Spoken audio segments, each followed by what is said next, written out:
പ്രിയമുള്ളവരെ, ഉയർപ്പുകാലം 4-ാം ഞായറാഴ്ചയിലേക്ക് നാം കടക്കുകയാണ്. ഇന്നത്തെ സുവിശേഷം വിശുദ്ധ മത്തായിയുടെ സുവിശേഷം 28-ാം അധ്യായം 16 മുതൽ 20 വരെയുള്ള വാക്യങ്ങൾ വിശുദ്ധ മത്തായിയുടെ സുവിശേഷത്തിൻ്റെ സമാപന ഭാഗമാണ്. വിശുദ്ധ മത്തായി ശ്ലീഹ ഈ സുവിശേഷം എഴുതി തന്നെ ഈ ഭാഗത്തിലേക്ക് എത്തിച്ചേരാനാണെന്ന് തോന്നിപ്പിക്കുന്ന രീതിയിലാണ് ഇതിൻ്റെ രചന. കർത്താവിൻ്റെ ദൗത്യം മുഴുവനും സമാഹരിച്ചുകൊണ്ട് തൻ്റെ അതേ ദൗത്യം തൻ്റെ ശിഷ്യന്മാർക്ക് നൽകി യുഗാന്തം വരെയുമുള്ള തൻ്റെ സാന്നിധ്യം അറിയിച്ചുകൊണ്ട് അവിടുന്ന് അവരെ അനുഗ്രഹിക്കുന്ന വാക്കുകൊണ്ടാണ് ഈ സുവിശേഷം സമാപിക്കുന്നത്.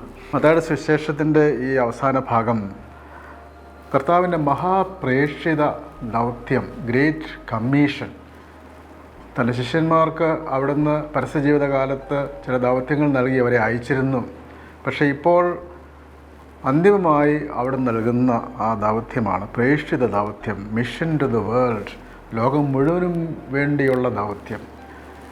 അതായത് കർത്താവ് തൻ്റെ സഭ സ്ഥാപിച്ച് ഈ ലോകം മുഴുവനിലും ഒരു വെളിച്ചമായി, പ്രകാശമായി അത് നിലനിൽക്കുവാൻ, എല്ലാ ജനതകളിലേക്കും തൻ്റെ സന്ദേശം അറിയിക്കുവാൻ തൻ്റെ ശിഷ്യന്മാരെ ചുമതലപ്പെടുത്തുകയാണ്, അധികാരം നൽകുകയാണ്, അതിനുള്ള ചൈതന്യം നൽകുകയാണ്. നമുക്കറിയാം, ഈശോയുടെ ഉത്ഥാനത്തിന് ശേഷം കർത്താവ് പ്രത്യക്ഷപ്പെട്ട് കർത്താവ് തൻ്റെ ശിഷ്യന്മാരെ ശക്തിപ്പെടുത്തുകയാണ്. ഈശോ മിശിഹായുടെ ദൗത്യം മുഴുവനും ഒരു വിധത്തിൽ പറഞ്ഞാൽ പരാജയമടയുന്നത് പോലെയുള്ള ഒരവസ്ഥയാണ് കർത്താവിൻ്റെ ക്രൂശീകരണത്തിൽ കാണുന്നതെങ്കിൽ അതിനുശേഷം അതെല്ലാം വിജയത്തിലേക്ക് വരുന്നത് തൻ്റെ ഉയിർപ്പിലൂടെയാണ്. ശിഷ്യന്മാരെ എല്ലാം അവിടുന്ന് വിളിച്ചു കൂട്ടുകയാണ്, അവരെ ശക്തിപ്പെടുത്തുകയാണ്. അതുകൊണ്ടാണ് ഈശോ നിർദ്ദേശിച്ചതുപോലെ 11 പേരും, അതായത് യൂദാസ് ഇസ്കറിയോത്ത ഒഴിച്ചുള്ള ശിഷ്യന്മാർ ഗലീലിയയിലെ മലയിലേക്ക് പോയി. ഈ മലയിൽ കയറി കർത്താവ് പ്രസംഗിക്കുന്ന ഭാഗമാണല്ലോ മത്തായിയുടെ സുവിശേഷത്തിലെ മലയിലെ പ്രസംഗം. ഈ മല എപ്പോഴും കർത്താവിൻ്റെ ശക്തി വിളംബരം ചെയ്യുന്ന, ആധികാരികത വിളംബരം ചെയ്യുന്ന സ്ഥലമായിട്ടാണ്. മത്തായിയുടെ സുവിശേഷം 5:1, 17:1, 24:3 ആ മലമുകളിൽ നിന്നുകൊണ്ട് കർത്താവിൻ്റെ ആ പ്രഭാഷണം.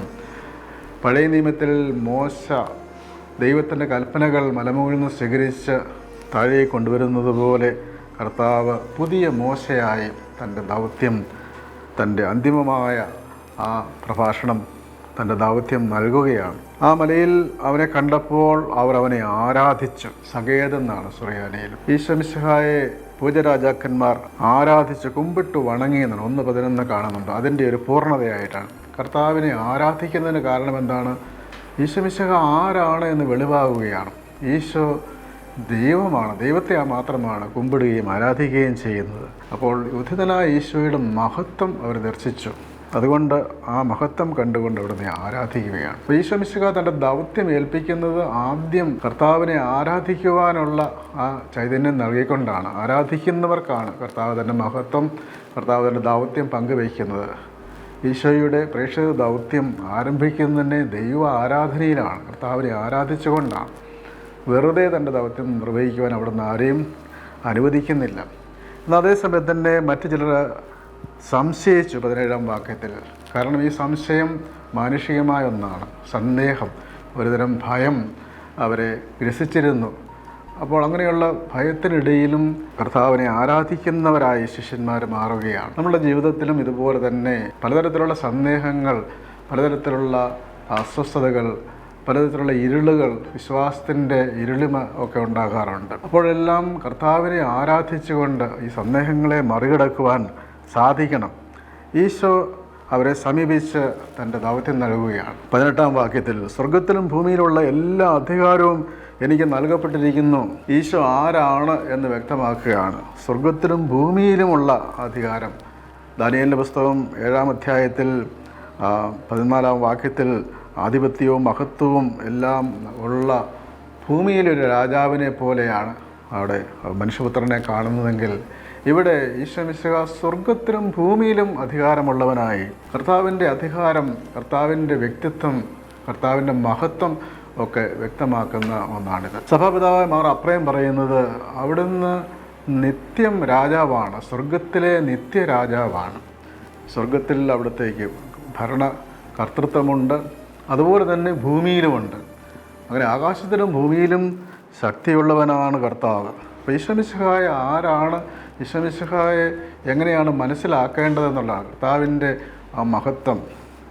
ഗ്രീക്ക് ഐക്കണോഗ്രാഫിയിൽ, വിശുദ്ധ ചിത്രകലാ സങ്കേതങ്ങളിൽ ഈശോയെ അവതരിപ്പിക്കുന്നത് വളരെ ശക്തനായ പാൻറ്റക്രാത്തോർ, ലോകത്തെ മുഴുവൻ ഭരിക്കുന്ന രാജാവായിട്ടാണ്. നമ്മുടെ കർത്താവ് വളരെ ശക്തനായിട്ടാണ് അവിടെ പ്രത്യക്ഷപ്പെടുന്നത്. കർത്താവിന് ദൈവത്വവും മനുഷ്യത്വവും ആ മുഖത്ത് തെളിഞ്ഞ് കാണാൻ കഴിയും. അങ്ങനെ ശക്തിയുള്ളവനായ കർത്താവ്, കർത്താവിൻ്റെ മഹത്വം, അതാണ് ഒരു തരത്തിൽ പറഞ്ഞാൽ കർത്താവിൻ്റെ രൂപാന്തരീകരിക്കപ്പെട്ട കർത്താവിനെ കണ്ടതുപോലെയുള്ള അനുഭവം ശിഷ്യന്മാർക്കുണ്ടാവുകയാണ്. കർത്താവിൻ്റെ ആ മഹത്വം വ്യക്തമാക്കുന്ന ഭാഗങ്ങൾ നമ്മൾ പൗലോസ്ലീഹായുടെ ലേഖനങ്ങളിൽ കാണാൻ കഴിയും. കൊളോസ്സസ് ലേഖനത്തിൽ പറയുന്നുണ്ട്, ഈശോ ആരാണ്?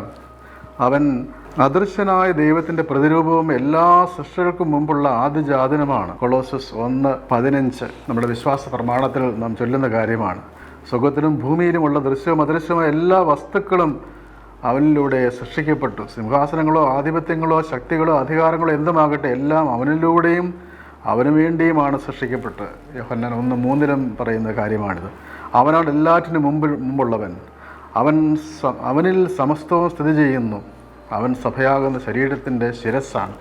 അപ്പോൾ ഈശോമിശിഹായുടെ ആ മഹത്വം ഉന്നതമായ ആ മഹത്വത്തെക്കുറിച്ച് ഫിലിപ്പിയ ലേഖനത്തിൽ 2-ാം അധ്യായത്തിൽ നമ്മൾ കാണുന്നുണ്ട്. സ്വർഗത്തിലും ഭൂമിയിലും ഈശോയുടെ നാമത്തിന് മുമ്പിൽ സ്വർഗത്തിലും ഭൂമിയിലും പാതാളങ്ങളിലും ഉള്ള സകലരും മുട്ടുകൾ മടക്കുന്നതിനും ഈശോമിശിഹ കർത്താവാണെന്ന് പിതാവായ ദൈവത്തിൻ്റെ മഹത്വത്തിനായ എല്ലാ നാവുകളും ഏറ്റുപറയുന്നതിനും വേണ്ടിയാണ് ദൈവം അവനെ ഉയർത്തിയത്. കർത്താവ് ഈശോമിശിഹായുടെ ആ ഔന്നത്യം എന്താണ് എന്ന് മനസ്സിലാക്കണമെങ്കിൽ ഇതുപോലുള്ള തിരുവചനങ്ങളിലൂടെ നമ്മൾ സഞ്ചരിക്കണം. ഹെബ്രായ ലേഖനം 1-ാം അധ്യായത്തിൽ അവിടെ പറയുന്നുണ്ട്, ഈ അവസാന നാളുകളിൽ 2-ാം വാക്യം, തൻ്റെ പുത്രൻ വഴി അവിടെ നമ്മോട് സംസാരിച്ചിരിക്കുന്നു. അവൻ ആരാണ്? അവൻ മുഖേന പ്രപഞ്ചത്തെ സൃഷ്ടിക്കുകയും അവൻ അവിടുത്തെ മഹത്വത്തിൻ്റെ തേജസ്സും സത്തയുടെ മുദ്രയുമാണ്. തൻ്റെ ശക്തിയുടെ വചനത്താൽ അവിടുന്ന് എല്ലാറ്റിനെയും താങ്ങി നിർത്തുന്നു.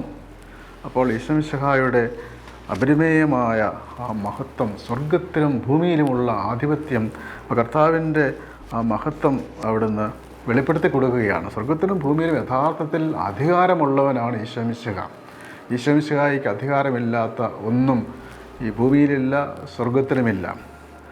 അതുകൊണ്ട് കർത്താവിൻ്റേതാണ് ഈ പ്രപഞ്ചം മുഴുവനും, സകല സൃഷ്ടിജാലങ്ങളും. അതുകൊണ്ടാണ് കർത്താവ് പറഞ്ഞത്, ആകയാൽ നിങ്ങൾ പോയി എല്ലാ ജനതകളെയും ശിഷ്യപ്പെടുത്തുവിൻ. അമ്മ എന്ന വാക്കാണ് സുറിയാനിൽ ഉപയോഗിക്കുന്നത്. എല്ലാ മനുഷ്യ ജനപദങ്ങളെയും എല്ലാ വിഭാഗങ്ങളെയും മനുഷ്യരെ എല്ലാം ഈ വിവരം അറിയിക്കുവിൻ, ഈ ദൈവിക സുവിശേഷം അറിയിക്കുവിൻ. അപ്പോൾ സകല അധികാരവും തനിക്കുണ്ട്. അതുകൊണ്ട് ആകയാൽ നിങ്ങൾ പോയി ഇത് അറിയിക്കുവിൻ. എന്താ ചെയ്യേണ്ടത്? എല്ലാ ജനതകളെയും ശിഷ്യപ്പെടുത്തുവിൻ. ശിഷ്യന്മാർ 11 പേരോടാണ് ഈ പറയുന്നത്. അവർ ശിഷ്യരാകുക, ശിഷ്യപ്പെടുത്തുക. അപ്പോൾ ഈശോയുടെ ശിഷ്യരായി മാറണം.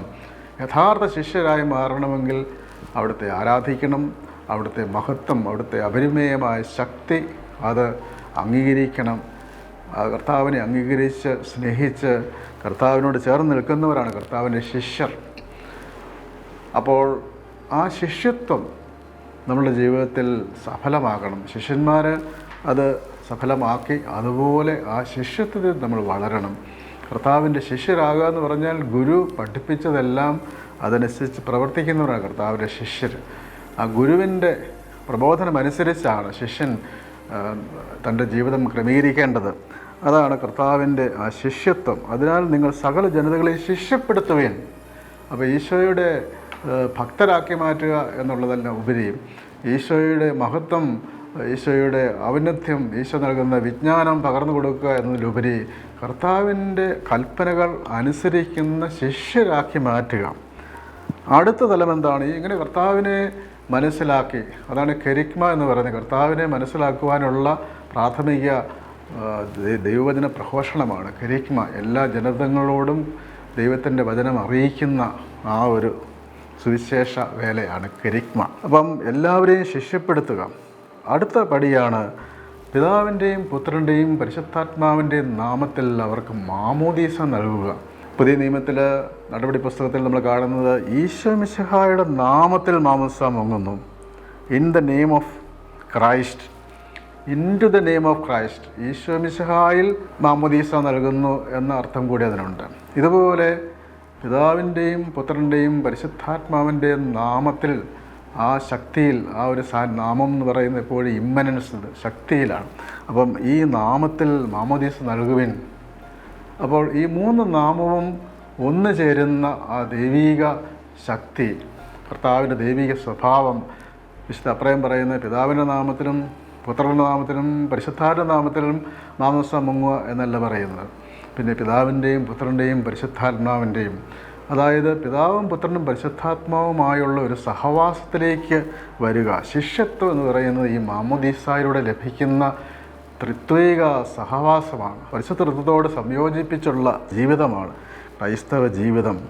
അങ്ങനെ നിങ്ങൾ ഈ ജ്ഞാനസ്നാനം നൽകി കർത്താവിൻ്റെ ആ സഭാഗാത്രത്തോട്, കർത്താവിന് ഉദ്ധിതനായ കർത്താവിനോട് ചേരുക, കർത്താവിനോടായി ഒന്നു ചേരുന്നവരായി മാറുക, സകലരെയും ശിഷ്യപ്പെടുത്തുക. അങ്ങനെ സകല ജനതകൾക്കും കൊടുക്കുന്ന പഴയ നിയമത്തിലെ ആ വലിയ ആഹ്വാനം ഉൽപ്പത്തി പുസ്തകം 18:18 അബ്രാഹത്തിന് നൽകണം, നിന്നിലൂടെ സകല ജനതകളും അനുഗ്രഹീതമാകും. ഉൽപ്പത്തി 22:18 നിൻ്റെ പുത്രനിലൂടെ സകല ജനങ്ങൾക്കും അനുഗ്രഹം ലഭിക്കും.